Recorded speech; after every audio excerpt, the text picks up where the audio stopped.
सारी संगत को हाथ जोड़ के प्रणाम करती हूँ। सारे मिलके बोले जय गुरुजी। मुझे बहुत अच्छा लग रहा है आज आप सबके साथ मिलने का मौका मिला है मुझे, और मैं गुरुजी को तो हर पल याद करते हैं और ऐसा मौका कभी कभी मिलता है। ये मौका मुझे भी उनके दर्शन करने का मिला था, उसने मेरी जिंदगी को संवार दिया। 1997 में गुरुजी पंचकुला आए थे, महाजन के घर ठहरे थे और मुझे मेरे बड़े नजदीकी दोस्त कहने लगे कि हम सत्संग पर जा रहे हैं तो आप भी हमारे साथ चलो। मैंने थोड़ा सा विचार किया, मैंने कहा मैं कभी गई नहीं ऐसी जगह पे, पर मुझे पता नहीं कि कैसा माहौल होगा। मुझे कहा कि एक बार आप चलो, आप देखना कि माहौल आपको बहुत पसंद आएगा और गुरुजी आपसे बहुत प्यार करेंगे। सुन के मुझे दिल में बड़ी अच्छी सी एक फीलिंग सी आई और मैं उन लोगों के साथ जी के मंदिर चली गई। जनरल आहूजा के घर जब हम पहुंचे सेक्टर 2 पंचकुला में, वहां पे मंदिर में 100-150 लोग ऑलरेडी बैठे हुए थे और गुरुजी एक खूबसूरत सी चेयर के ऊपर आराम से बैठे हुए थे और बड़ा ही खूबसूरत उन्होंने एक कुर्ता और लाचा पहना हुआ था। उनके मुंह पे एक मुस्कान सी थी। मैंने देखा जाके कि संगत को कैसे ये लोग गुरुजी के पास कैसे जाते हैं। मैं एक साइड पे खड़ी होके देख रही थी तो मुझे एकदम से ऐसे लगा कि जैसे गुरुजी किसी की तरफ इशारा कर रहे हैं कि अंदर आ जाओ। मैं अभी दरवाजे पे थी, मुझे लगा कि किसी की तरफ इशारा कर रहे हैं और उनको बुला रहे हैं। मैंने देखा कि और तो कोई खड़ा नहीं था, मैं खड़ी थी और मेरे 2-3 मित्र जो मेरे साथ गए थे वो मेरे पीछे थे। तो वो मुझे कहने लगे गुरुजी आपको बुला रहे। मैं बड़ी घबराई, थोड़ी नर्वस थी कि पहली बार सत्संग में आई हूँ और कैसे जाना होता है, कैसे यहाँ का माहौल कैसा होता है और कैसे सारे रिचुअल्स होते हैं। मैं सीधी गुरुजी की तरफ चलने लग पड़ी। अपने आप ही मेरे को जैसे कोई चीज खींचती चली जा रही थी और मैं उनके पास जाके खड़ी हो गई। मैंने देखा था कि एक मेरे से पहले एक आंटी वहां आके उन्होंने प्रणाम किया, गुरुजी के चरण स्पर्श किए और वो फिर जाके संगत में बैठ गई। मैंने भी माथा टेका जैसे हम गुरुद्वारे के बीच में माथा टेकते हैं। मैंने माथा टेका तो मैं उठने लगी तो गुरुजी ने मेरे को बोला डॉली आंटी इधर बैठ जा। मैं बड़ी हैरान हुई कि गुरुजी को मेरा नाम कैसे पता है। तो वहां पे किसी ने शायद एक आवाज दे के मुझे बुलाया भी था। मैं देख रही थी कि मुझे किसने बुलाया, मुझे पता नहीं लगा कि किसकी आवाज थी, पर मैं जाके गुरुजी के राइट साइड पे जाके थोड़ी सी जगह थी वहां जाके बैठ गई। गुरुजी ने कहा कि पहली बार आई है डॉली आंटी। मैं क्या हाँ जी गुरुजी। और मैं देख रही थी कि कोई यहाँ पे बात नहीं कर रहा, कोई डिस्कोर्सेस नहीं चल रहे, कोई गुरुजी कथा नहीं कर रहे, सारे चुपचाप बैठे हैं और बड़ा शांतमयी सा माहौल है। अब पता नहीं क्या होने वाला है। तो मेरे को इशारे के साथ एक आंटी थे वहां पे जो गुरुजी के सीट के पीछे खड़े हुए थे और गुरुजी के कंधे वो अपने हाथों से दबा रहे थे। तो उन्होंने मुझे कहा कि आंटी आप ना इधर सामने आ जाओ, आप थोड़े पीछे हो, आप सामने आ जाओ। मैंने कहा नहीं नहीं मैं ठीक हूँ थैंक यू। तो वो कहने लगे नहीं आप सामने आओ। जब मैं उठ के सामने आई तो एकदम से गुरुजी के साथ नजर मिली। तो वो कहने लगे कित्थों आए हो। मैंने कहा गुरुजी मैं पंचकुला ही रहनी आ, मैं पंचकुला तो ही आई हाँ। अच्छा ते की कम की कर देने अंकल जी की कम कर देने। ते मैं बड़ी हैरान जी हुई कि पता नहीं ये पर्सनल सा सवाल गुरुजी ने पूछा है, मैं क्या बोलूं। मैंने कहा जी मेरे हस्बैंड कर्नल साहब ने फौजी ने जी और इथों चंदी मंदिर तो ही रिटायर हुए ने जी, हुण असीं पंचकुला ही रहने आ ते मैं पंचकुला तो ही आई हाँ जी 12 सेक्टर तो। कहने ने अच्छा तुहानू कौन लेके आया। मैं क्या मेरे बहुत अच्छे मित्र ने जी सरदार प्रितपाल सिंह जी ते अच्छा सिद्धू साहब ते बराड़ साहब। मैं क्या हाँ जी। ते कहते ने अच्छा वो बैठे ने उत्थे पिछे। मैं क्या हाँ जी वो भी आए ने। ते मैं चुप करके बैठी रही। ते कहने लगे अच्छा डॉली आंटी लंगर खा के जाना। हुण मैनू नहीं सी पता कि लंगर कहाँ पे है, कब मिलेगा और कब कौन सी जगह पे जाना पड़ेगा। यहाँ तो एक बड़ा सारा हॉल है और लंगर पता नहीं कहाँ पे सर्व होगा। खैर मैं इधर उधर देखने लगी कि शायद पितपाल और मेरे दोस्त जसपाल सिद्धू ये बताएंगे मुझे आके कि क्या करना है। अब मैं चुप करके बैठी रही। गुरुजी को लगा कि मैं थोड़ी सी परेशान हूँ। उन्होंने मुझे कहा कि तुसी इस तरह करो, तुसी चाह दा प्रसाद लो। तो वो दो लेडीज उठी वहां से और मैं उनको किसी को जानती नहीं थी यहाँ पे। मुझे लगा कि शायद चाय की सेवा करनी है तो शायद खुद उठ के जाना है, कोई रसोई घर है या कुछ ऐसे है। तो मैं उठ के उनके साथ खड़ी हो गई। मैंने कहा मैं हेल्प करूं। तो वो कहने लगे नहीं नहीं असी अपने आप करांगे, तुसी बैठो। तो झट ट्रेस के बीच में चाय आ गई और कितने सारे ग्लासेस के बीच में सबको चाय सर्व हो रही थी। सर्दियों के दिन थे तो सबने चाय पी और फिर सारे बैठ गए।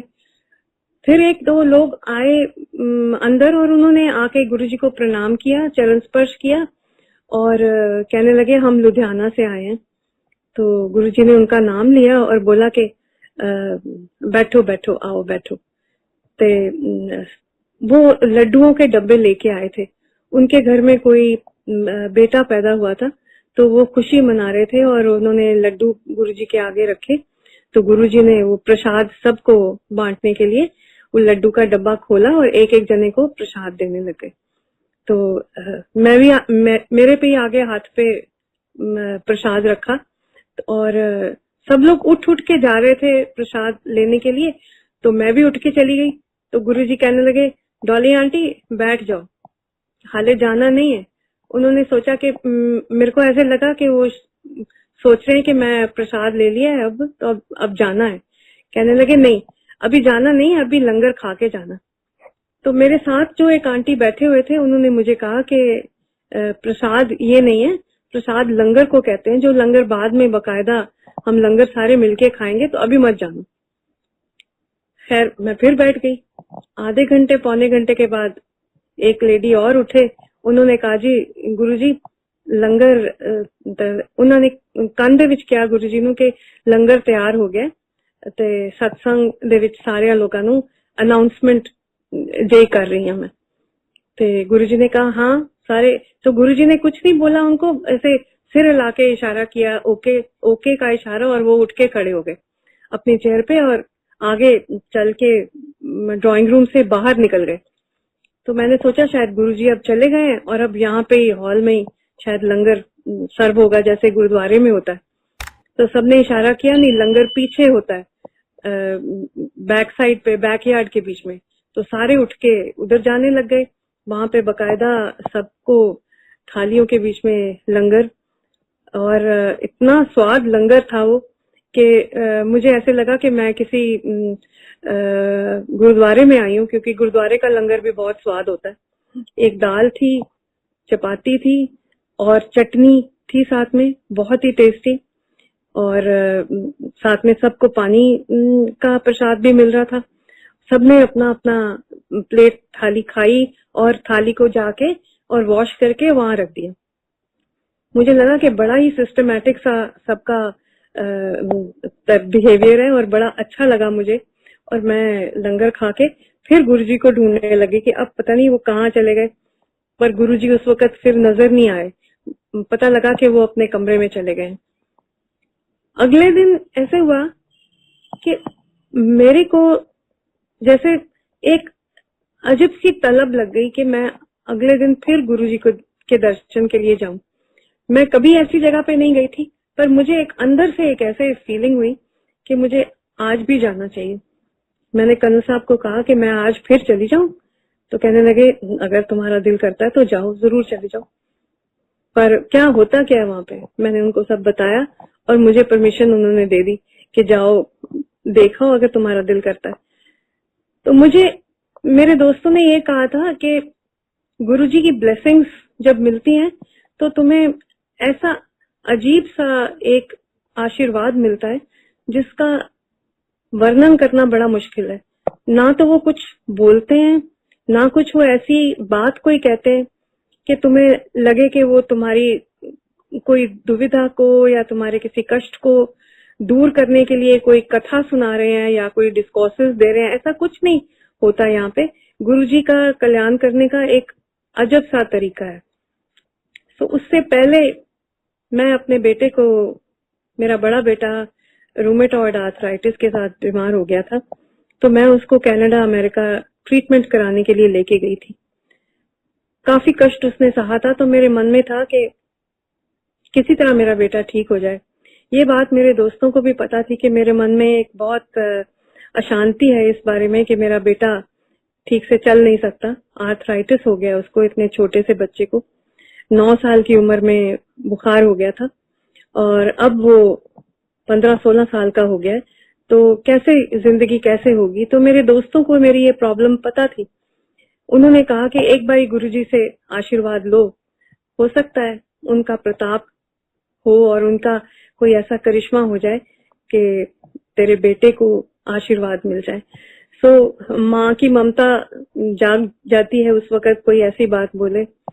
मैंने कई और तरीके इस्तेमाल भी किए थे, कई डॉक्टर बदले थे, कई अस्पतालों के बीच में इलाज करवाया था, पर मेरा मन फिर भी अशांत था क्योंकि अपने बेटे को तकलीफ में देख के मुझे बिल्कुल अच्छा नहीं लगता था। किसी तरह उसका रोग ठीक हो जाए और वो चलता फिरता नजर आए। तो गुरुजी के पास आने का ये कारण बन गया कि मुझे लगा कि गुरुजी मुझे आशीर्वाद देंगे और मेरा बेटा ठीक हो जाएगा, तो मैं उसके लिए कुछ भी करने को तैयार हूँ। अगले दिन जब मैं गुरुजी के मंदिर में पहुंची तो गुरुजी अभी ड्राइंग रूम में बैठे ही नहीं थे, बाहर ही मिल गए।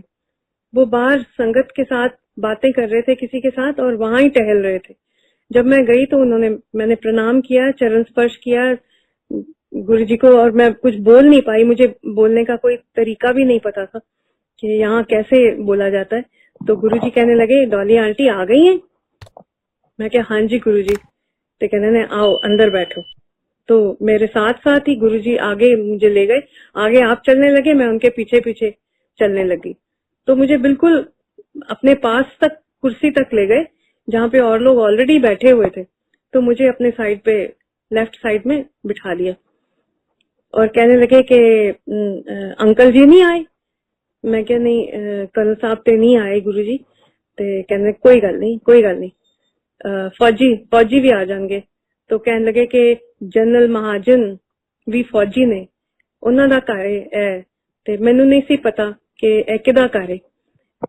तो उस दिन गुरुजी ने मुझे कहा, डॉली आंटी कोई गाना सुना दे।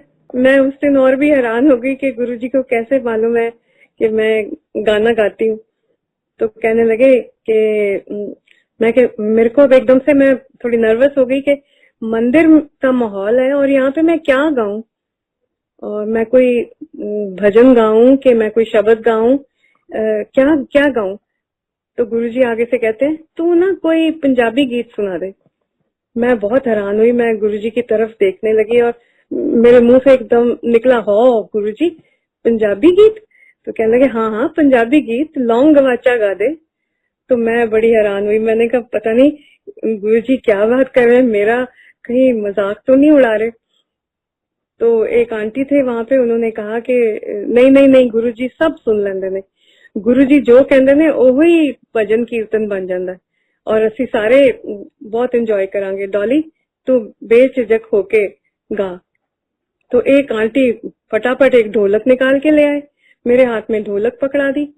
मैंने ढोलक अपने आगे रख के मैंने लौंग गवाचा पूरा गाना गाया और गुरुजी ने मेरे को बोला कि तू ना बस गांधी रह, तू बस गांधी रह डॉली आंटी। मैं क्या, थैंक यू गुरुजी, तुसी मैनू क्या है गान नू, ते मैं बहुत खुश हो गई क्योंकि मैनू गाना बहुत अच्छा लगता है। कोई गाने वास्ते कहे ते मेरे को तो रुकिया ही नहीं जाता, कहने ने नहीं तू रुकना ही नहीं, तू गांधी रहना। उस तो बाद मैं थोड़ी देर दे बाद लंगर दा टाइम हो गया, असी लंगर खाया और सारे इधर उधर हो गए। हुण एक दिन दे विच ही ऐसा माहौल कुछ बन गया, मैनू समझ ही नहीं आया कि ए लोग मेरे ना वाकिफ हुंदे भी मेरे सारे वाकिफ बन गए और ऐसे लगा कि जैसे सारे ही दोस्त हैं। हम लोग सब एक ही थॉट के और एक ही फीलिंग के साथ गुरुजी के पास आए हुए हैं उनसे आशीर्वाद लेने के लिए। तो हमारा सबका मन एक जैसा था, इमोशनली बाउंड होते हैं जैसे, और सारे मेरे दोस्त बन गए, सारे अंकल, सारे आंटियां, सारे बच्चे। और मुझे बिल्कुल ऐसे लगा ही नहीं कि मैं सिर्फ आज मेरा सेकंड डे है। फिर एक महीना गुरुजी जनरल आहूजा के घर रहे। वो एक महीना पूरा मैं रोज गुरुजी को मिलने जाती थी और रोज शाम मेरे को तलब लगी होती थी कि मैं गुरुजी के दर्शन कैसे करूं।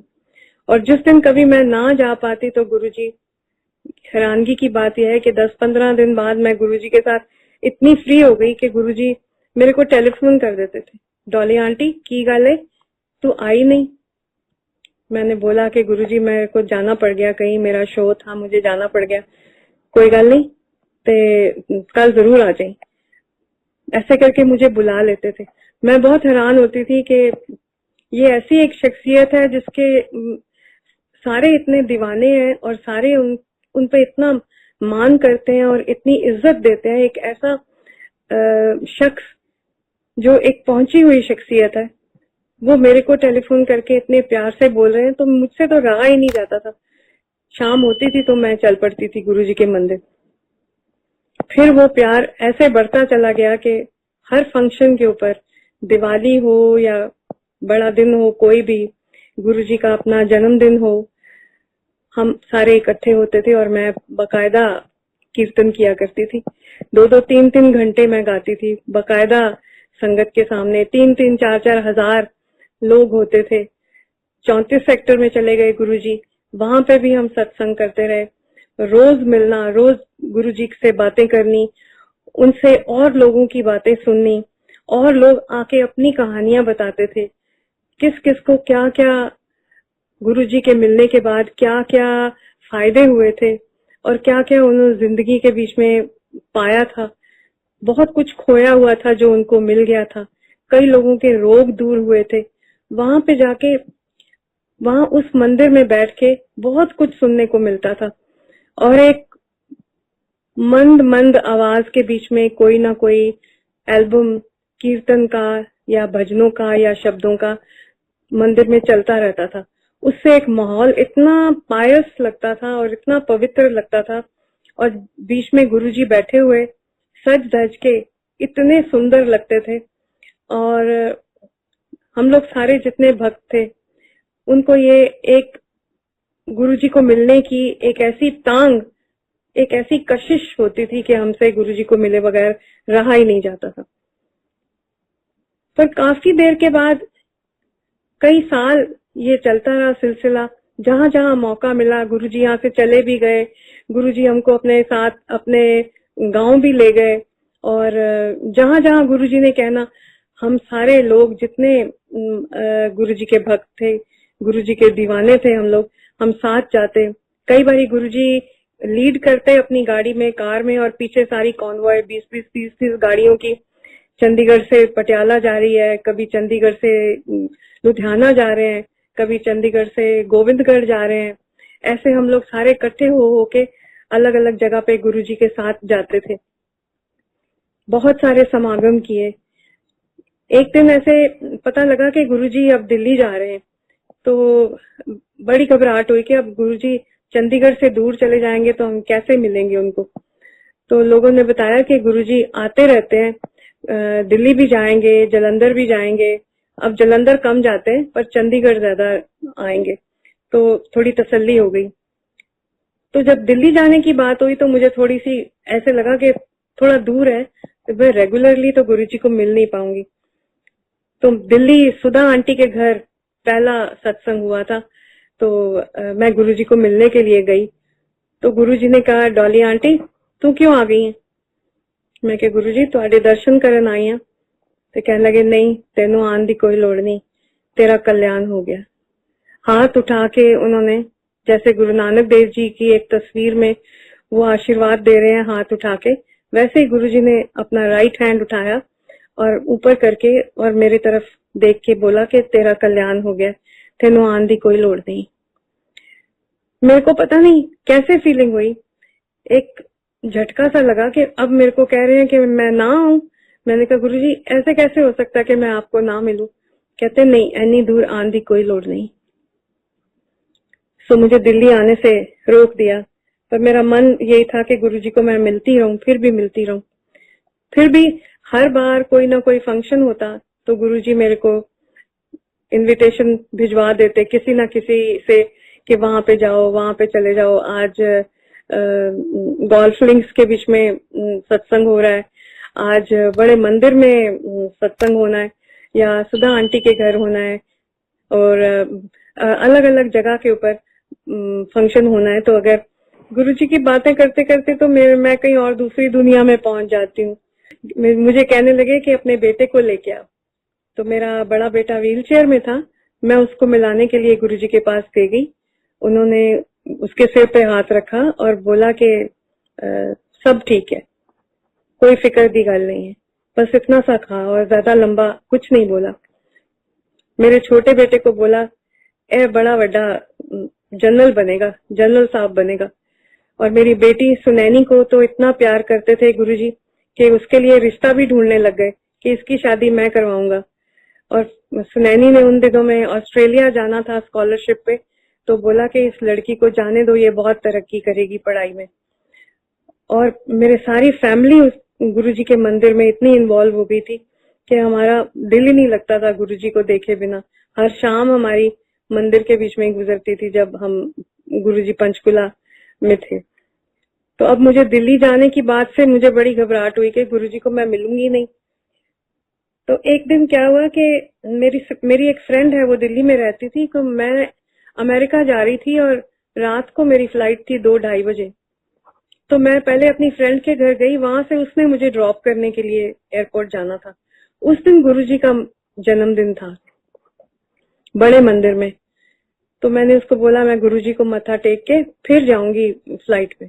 तो वो मुझे ले गई वहां पे बड़ा मंदिर के बीच में। तो कोई 15-20 हजार लोग थे और मंदिर में ऐसे था कि जैसे कोई मेला लगा हो। और गुरुजी दूर एक चेयर के ऊपर बैठे हुए थे और लोग ही लोग पंडाल में बैठे हुए थे। लाल कारपेट बिछा था, जहाँ गुरुजी की चेयर थी वहां से लेके एंट्री तक पूरा रेड कारपेट बिछा हुआ था। मैंने अपनी फ्रेंड को बोला कि मैं यहाँ से गुरुजी को प्रणाम करके फटाफट यहाँ से निकल जाएंगे क्योंकि फ्लाइट का टाइम भी हो जाएगा, ज्यादा देर रुकेंगे नहीं। प्रणाम करके मत्था टेक के चरण स्पर्श करके फिर यहाँ से चले जाएंगे। मैंने अभी लाल कारपेट के ऊपर पैर ही रखा था, गुरुजी के पास माइक था। गुरुजी ने वहां से कोई कम से कम नहीं तो 1000 गज दूर से मेरे को देख लिया और मुझे बोला, माइक के ऊपर बोला, डॉली आंटी तू कित्थों आ गई? मैं तो लाल कारपेट के ऊपर भागती भागती गुरुजी के पास पहुंच गई। मैंने जाके प्रणाम किया। मैंने कहा आज ते गुरुजी तुहाडा जन्मदिन सी ते आज भी नहीं सी आना मैं। तो हंसने लग गए। चल बैठ जा उठे, चल जाके कीर्तन हो रहा था, कोई और लोग भजन गा रहे थे, कोई मंडली थी वो गा रहे थे, बड़ा अच्छा कीर्तन चल रहा था। मुझे कहते हैं कि चल फिर तू 2 भजन सुना दे।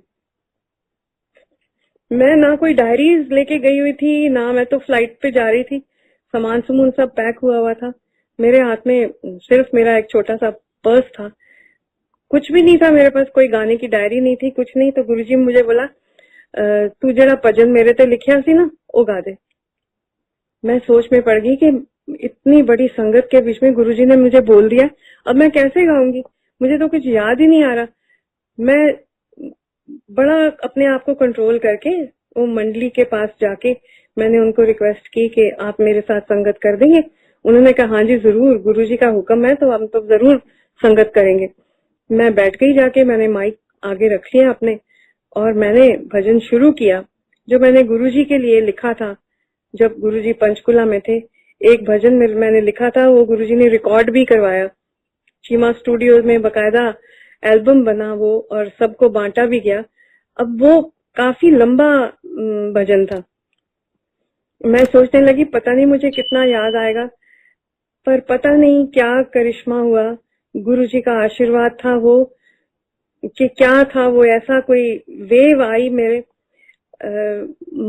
दिमाग में, और मैं पूरा का पूरा भजन, जिसके 7 स्टैंजास थे, इतना लंबा भजन था, वो पूरा का पूरा मैंने बगैर डायरी के सारा गा दिया वहां पे।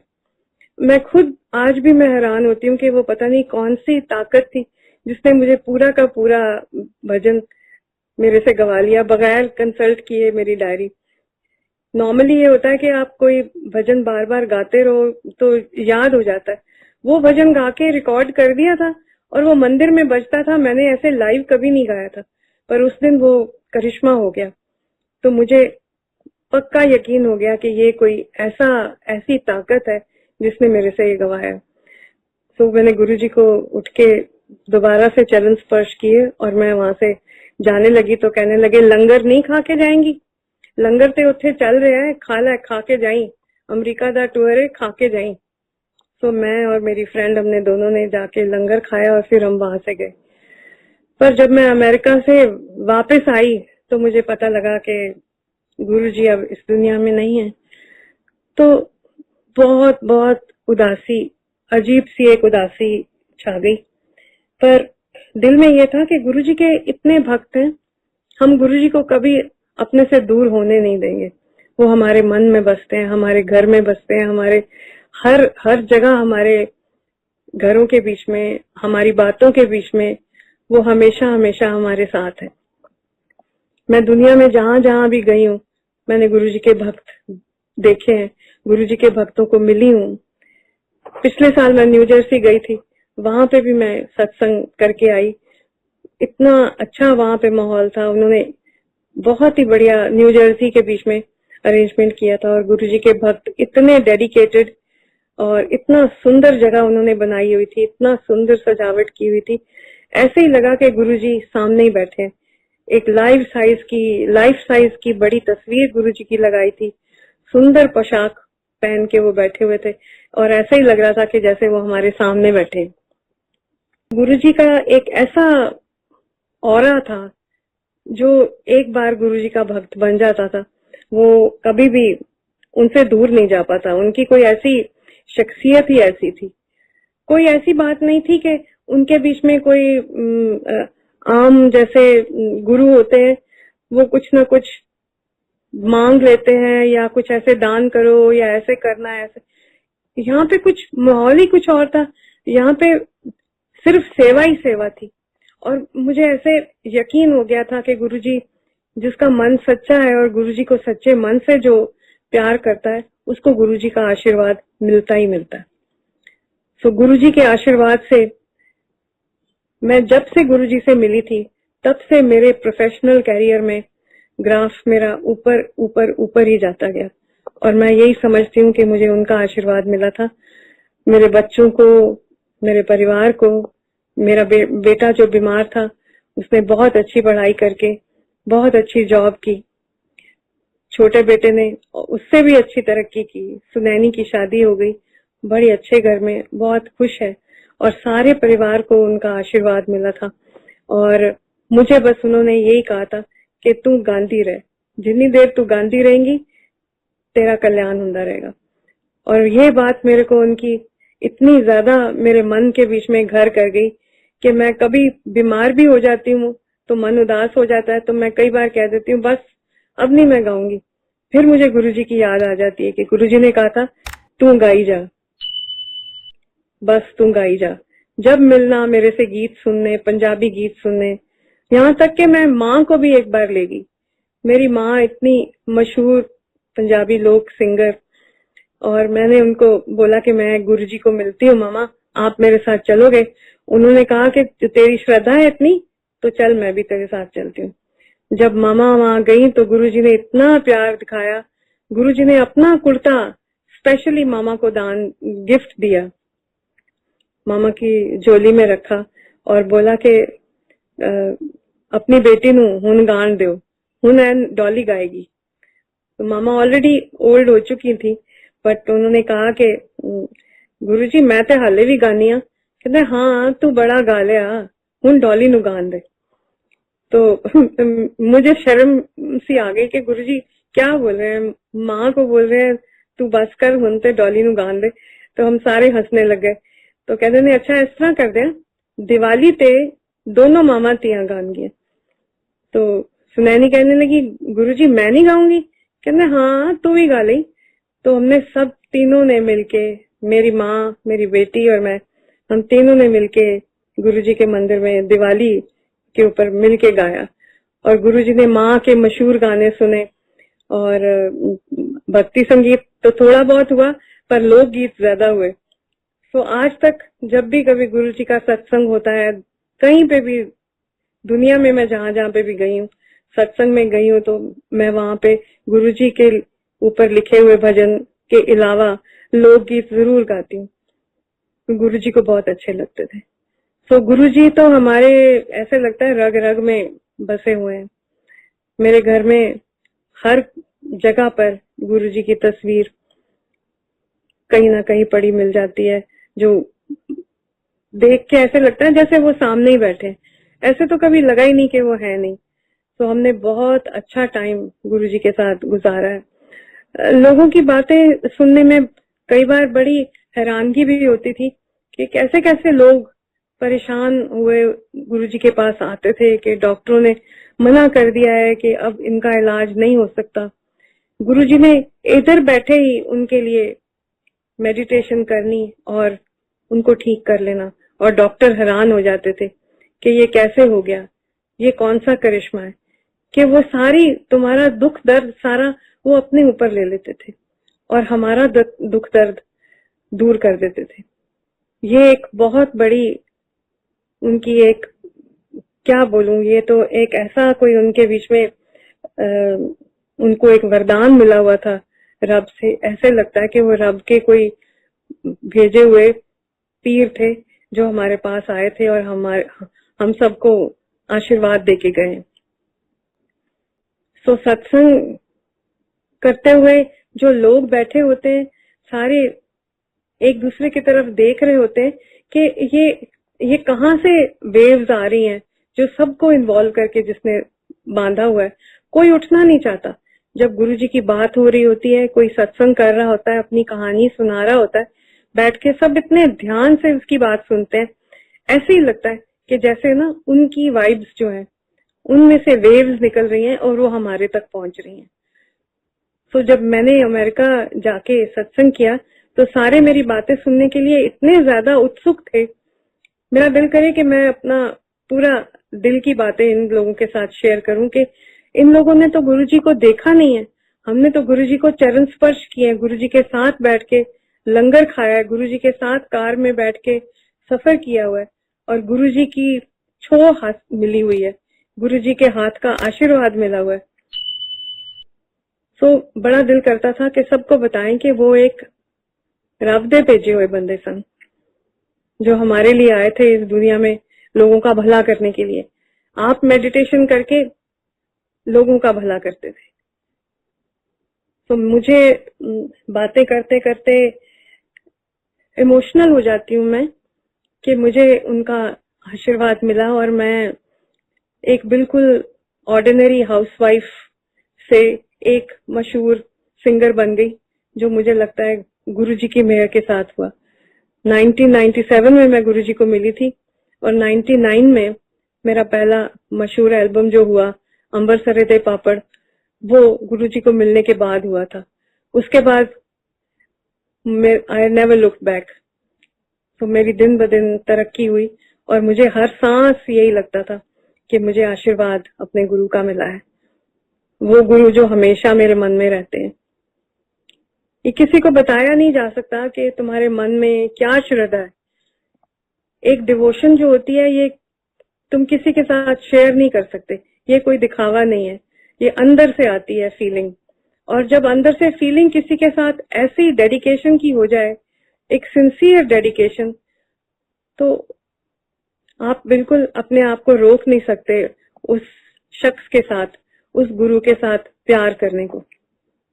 कई बार ऐसे होता था कि गुरुजी को मिलके आते थे तो गुरुजी के चरणों के स्पर्श के बाद एक खास खुशबू जो आती है, जिन लोगों ने गुरुजी के दर्शन किए हैं, गुरुजी के मंदिर गए हैं, उनको पता होगा एक खास वहां पे भीनी भीनी खुशबू होती है वो खुशबू, कई बार मैं मंदिर से गुरुजी को मिलके घर आ जाती थी, आधी रात मुझे वो खुशबू आ जाती थी।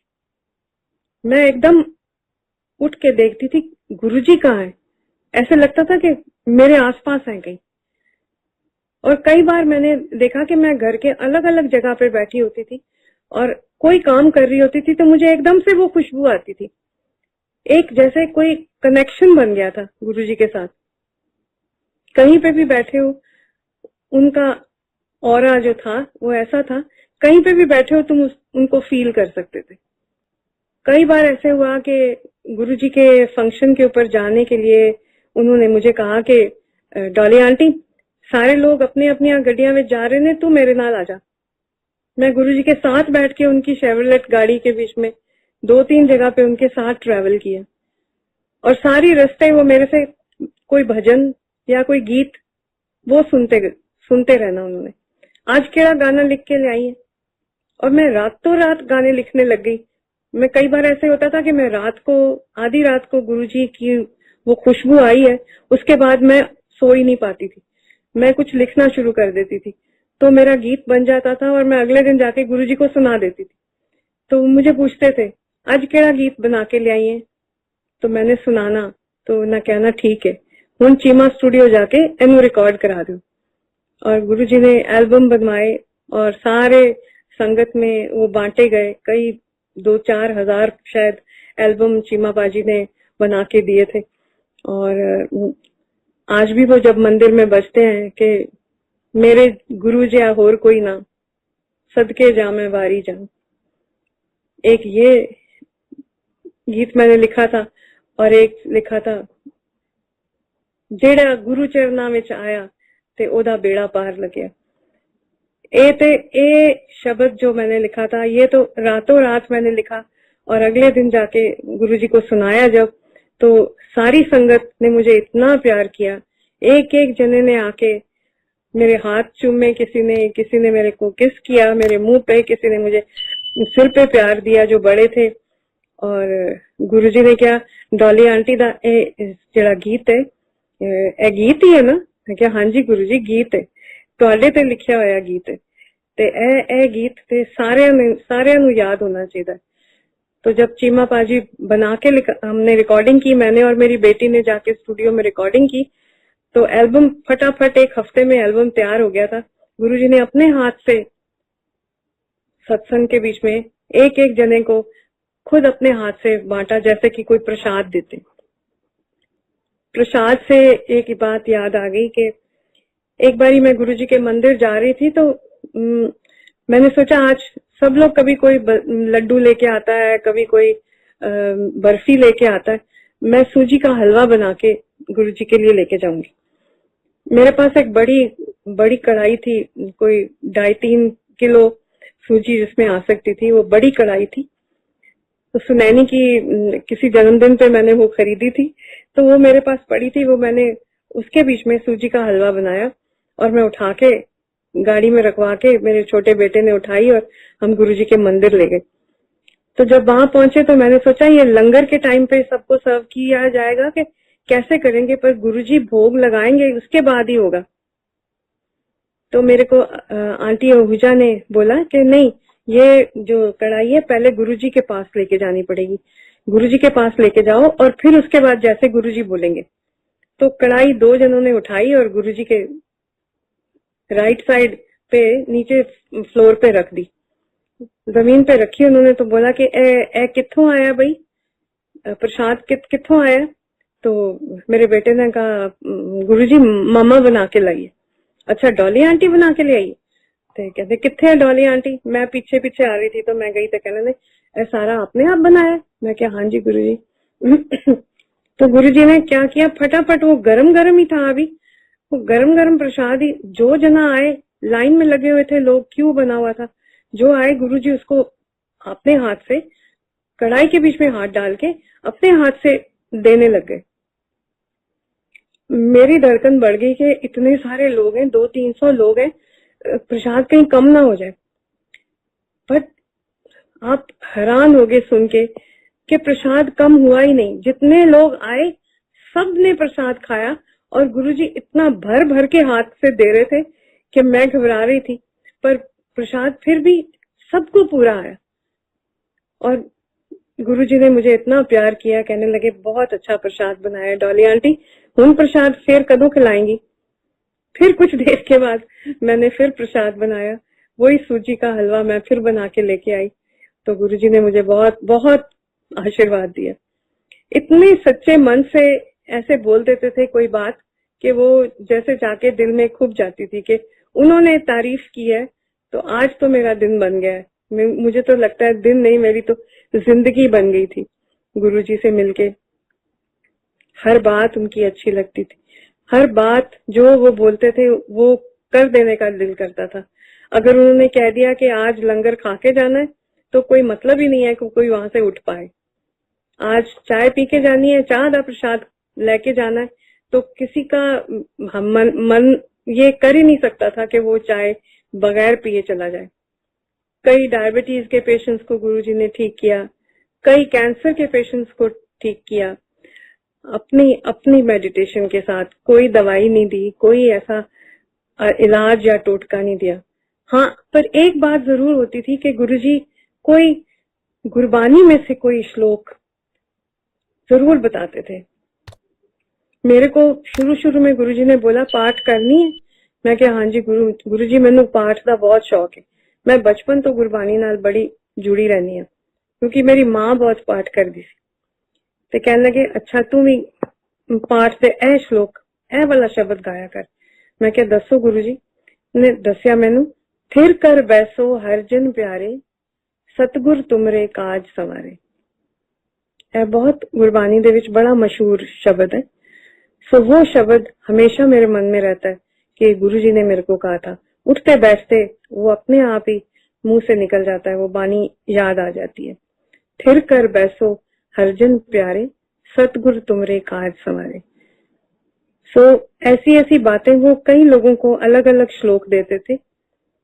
संता के कारज आप खलोया, हर कम करावण आया राम। ये भी किसी को दिया था शब्द। मैंने सुना था किसी आंटी को गुरुजी ने ये श्लोक भी बोला था। सो उनके मन में कोई ऐसी बात आ जाती थी कि आपको वो एक किसी बात में जैसे डेडिकेट होने के वास्ते कोई बात बोलते थे, तो कोई ऐसे डिस्कोर्स नहीं देते थे, ऐसे गुरबानी में से कोई श्लोक बोलते थे। सो वो शिव के पुजारी थे और अगर शिव के भजन गा दो तो गुरुजी बहुत खुश होते थे। वो हमेशा भोले भंडारी के शागिर्द अपने आप को कहते थे, भोले भंडारी। और उनके कार के ऊपर भी शिव जी का त्रिशूल लगा हुआ था और लाल कपड़ा बंधा होता था किनारी वाला, तो हमेशा वो गाड़ी को शिव के सिंबल के साथ डेकोरेट करके रखते थे।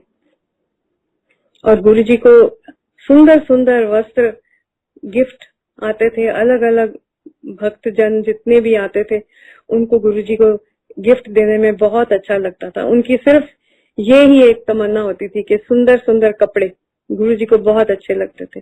और उनके ऊपर हर कपड़ा इतना सजता था जैसे एक कोई राजा महाराजा हो, वैसे ऐसे सुंदर तरीके से वो अपनी कुर्सी के ऊपर बैठ जाते थे और एक एक बंदे को वो अपनी नजर के साथ देखते रहते थे। उसको पता नहीं लगने देते थे कि वो उसके लिए कुछ सोच रहे हैं या उसके लिए कोई उनके मन में धारणा है, पता ही नहीं लगने देते थे और उसका भला हो जाता था।